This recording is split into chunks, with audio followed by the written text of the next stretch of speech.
ಈಗಾಗಲೇ ನೀಟ್ ಪರೀಕ್ಷೆಯ ಪೇಪರ್ ಮಾರಿಕೊಂಡಂಥ ಸುದ್ದಿ ಬಯಲಾದ ನಂತರ ಇಡೀ ಭಾರತ ದೇಶದಲ್ಲಿ ಯುವಕರ ಜ್ವಾಲಾಮುಖಿ ಹೊತ್ತಿ ಉರಿತಾ ಇದೆ.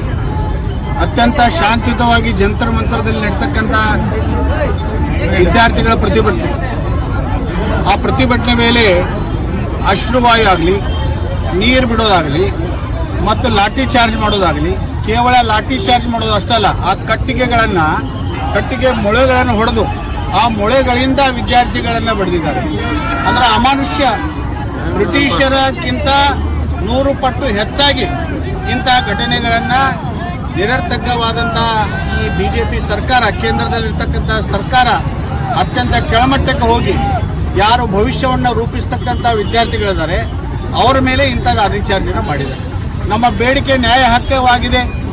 ಯಾಕೆಂದರೆ ಪೇಪರ್ ಇದು ಒಡೆದದ್ದರಿಂದ 150 ಸಲ ಪೇಪರ್ BJP ಸರ್ಕಾರ ಅಧಿಕಾರಕ್ಕೆ ಬಂದ ನಂತರ 150 ಸಲ ಪೇಪರ್ ಹೊಡೆದಿದ್ದಾವೆ. ಇದಕ್ಕೆ ಯಾರು ಕಾರಣೀಭೂತರು? ಇನ್ನು ಮುಂದೆ ಇಂಥ ಘಟನೆಗಳು ಆಗಬಾರ್ದಂತ ಕಾನೂನು ತರ್ತಾ ಇದ್ದೀರಿ.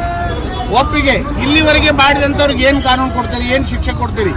ನಮ್ಮ ಸವಾಲಿರೋದು ಇಲ್ಲಿರುವ ಅಬ್ಜಾವಧಿ ಹಣವನ್ನು ಪೇಪರ್ಗಳನ್ನ ಮಾರಾಟ ಮಾಡಿ, ಪ್ರಶ್ನೆ ಪತ್ರಿಕೆಗಳನ್ನ ಮಾರಾಟ ಮಾಡಿ ಅಬ್ಜಾವಧಿ ಹಣವನ್ನು ಗಳಿಸಿದಂಥ BJPಯ ಮುಖಂಡರಿದಾರಲ್ಲ, ಅವರಿಗೆ ಏನು ಶಿಕ್ಷೆ ಮಾಡ್ತೀರಿ ನೀವು? ಶಿಕ್ಷಣ ಮಂತ್ರಿ ರಾಜೀನಾಮೆ ಕೊಡಲಿಕ್ಕೆ ತಯಾರಿಲ್ಲ. ಎಷ್ಟು ಹಣ ಗಳಿಸಿದ್ದಾರೆ ಇದರಿಂದ ಅನ್ನೋದು ಬೇಕಲ್ಲ. ಅವ್ರಿಗೆ ಏನು ಮಾಡ್ತೀರಿ? ಇನ್ನು ಮುಂದೆ ಏನು ಆಗ್ಬೋದು ಅದರ ಬಗ್ಗೆ ಕಾನೂನು ರಚನೆ ಮಾಡಿ, ಅದಕ್ಕೆ ಅಭ್ಯಂತರ ಇಲ್ಲ. ಇಲ್ಲಿವರೆಗೆ ಈ ಕೃತ್ಯವನ್ನು ನಿಗಿಸಿದಂಥ ಅಂಥವರ ಮೇಲೆ ಯಾವ ಕ್ರಮ ತೆಗೆದುಕೊಳ್ತೀರಿ? ಅವ್ರಿಗೆ ಯಾವ ಶಿಕ್ಷೆ ಮಾಡ್ತೀರಿ? ಅವರಿಂದ ಎಷ್ಟು ದಂಡ ವಸೂಲು ಮಾಡ್ತೀರಿ? ಅದು ಒಂದು ಕಡೆ ಆದರೆ, ಹಾಳಾದ ಮಕ್ಕಳ ವಿದ್ಯಾರ್ಥಿಗಳ ಭವಿಷ್ಯವನ್ನು ರೂಪಿಸೋದು ಹೇಗೆ? ಸಾಕಷ್ಟು ಮಕ್ಕಳು ಆತ್ಮಹತ್ಯೆ ಮಾಡ್ಕೊಂಡಿದ್ದಾರೆ. ಕೆಲವರಿಗೆ ಮೆರಿಟ್ ಮೆಡಿಕಲ್ ಸಿಗಲಿಲ್ಲ, IIT ಸಿಗಲಿಲ್ಲ.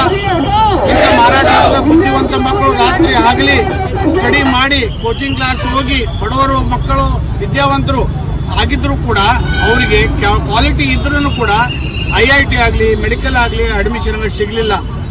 ಯಾರಿಗೆ ಬುದ್ಧಿಹೀನರಾಗಿದ್ದಾರೆ, ಯಾರಿಗೆ ಆ ಬುದ್ಧಿ ಚಾತುರ್ಯ ಇಲ್ಲ, ಮೆರಿಟ್ದಲ್ಲಿ ಬರ್ತಕ್ಕಂಥ ಶಕ್ತಿ ಇಲ್ಲ, ಅಂಥವ್ರ ಕಡೆಯಿಂದ ಹಣ ತಗೊಂಡು ಪೇಪರ್ಗಳನ್ನ ಮಾರಾಟ ಮಾಡಿ ಮೆಡಿಕಲ್ ಸೀಟ್ಗಳನ್ನಾಗಲಿ IIT ಸೀಟ್ಗಳನ್ನು ಕೊಡ್ತಕ್ಕಂಥ ವ್ಯವಸ್ಥೆ ಧರ್ಮೇಂದ್ರ ಪ್ರಸಾದ್ ಅವರು ಕೇಂದ್ರ BJP ಸರ್ಕಾರ ಮಾಡಿದೆಯಲ್ಲ, ಇದು ಅತ್ಯಂತ ಹೀನಾಯವಾದಂಥ, ಭಾರತ ದೇಶದಲ್ಲಿ ಇದು ಒಂದು ಕಪ್ಪು ಚುಕ್ಕೆ ಇದ್ದಂತೆ. ಇಂಥ ಶಾಂತಿಯುತವಾಗಿ ನಡೀತಕ್ಕಂಥ ಮಕ್ಕಳ ಮೇಲೆ ಲಾಠಿ ಚಾರ್ಜ್ ಮಾಡಿದ್ರಲ್ಲ, ಇವರು ಅತ್ಯಂತ ನೀಚರು. ಮನುಷ್ಯ ವಧ ಮಾಡಿದಂಗೆ, ಮನುಷ್ಯರ ಮೇಲೆ ಪ್ರೀತಿ ಇಲ್ಲ. ಇವರು ಎಷ್ಟೋ ಹೋರಾಡಿದರೂ ಕೂಡ BJP ಸರ್ಕಾರ ಮನುಷ್ಯರ ಬಗ್ಗೆ, ವ್ಯವಸ್ಥೆಯ ಬಗ್ಗೆ ಹಾಳಾಗಿ ಹೋಗಿದೆ. ಪೂರ್ತಿ ನಿಷ್ಕ್ರಿಯವಾಗಿ ಕೇಂದ್ರ ಸರ್ಕಾರ ಇದೆ. ಅದಕ್ಕೆ ಈ ವಿಷಯವನ್ನು, ಹೋರಾಟವನ್ನು ವಿದ್ಯಾರ್ಥಿಗಳಿಗೆ ಬೆಂಬಲ ಸೂಚಿಸ್ತೀವಿ. ನಮ್ಮ ಚಿಕ್ಕೋಡಿ ಜಿಲ್ಲಾ ಕಾಂಗ್ರೆಸ್ನ ಘಟಕ, ವಿದ್ಯಾರ್ಥಿ ಘಟಕ ಒಕ್ಕೂಟ ಮತ್ತು ಕಾಂಗ್ರೆಸ್ ಜಿಲ್ಲಾ ಕಾಂಗ್ರೆಸ್, ಬ್ಲಾಕ್ ಕಾಂಗ್ರೆಸ್, ಎಲ್ಲ ಕಾಂಗ್ರೆಸ್ನ ಯುವಕರನ್ನು ಕೂಡಿ ಇವತ್ತು ಇದು ಪ್ರತಿಕಾತ್ಮಕವಾದಂಥ ಒಂದು ಹೋರಾಟ. ಈ ಹೋರಾಟಕ್ಕೆ ನಮಗೆ ನ್ಯಾಯ ಸಿಗಲಿಲ್ಲ ಅಂದರೆ ನಮ್ಮ ರಾಷ್ಟ್ರೀಯ ನಾಯಕರಾದಂಥ ಸನ್ಮಾನ್ಯ ರಾಹುಲ್ ಗಾಂಧಿಯವರು ಡಾಕ್ಟರ್ ಬಾಬಾ ಸಾಹೇಬ್ ಅಂಬೇಡ್ಕರ್ ಅವರು ಬರೆದಂಥ ಸಂವಿಧಾನದ ಅಡಿಯಲ್ಲಿ ಕಾರ್ಯ ಮಾಡ್ತಾ ಇದ್ದಾರೆ.